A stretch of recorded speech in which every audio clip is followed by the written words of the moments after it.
Ako nga'y bumaba at ating nakita isang trending na lutuan dito sa Korea. Inikot-ikot ko nga at sinipat-sipat pa. Ay natanggal ang kalob at binalik ko na nga.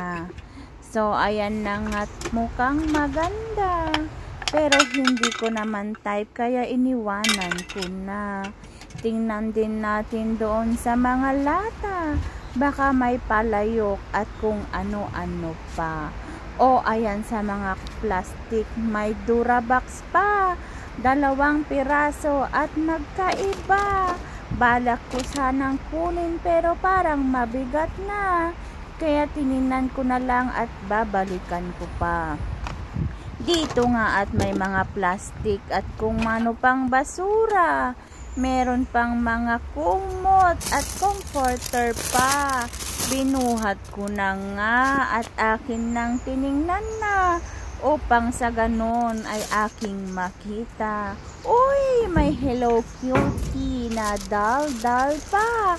At ano to? Unan ba na si Araw hello pa? At meron ding ito. Ano nga ba ito? O tingnan natin at may naganchilyo pa. Akin na ngang kinuha dyan ang nasa ilalim. At mukhang maganda kaya pinilian ko muna. Ayan, ano nga ba yan? At binalik ko sa lata. Ang pink na comforter ang nagwagi sa aking mata. Inokrad-okrad ko nga at inyo ngang nakita. O, diba pinagpagpagpag ko baka may surot na kasama.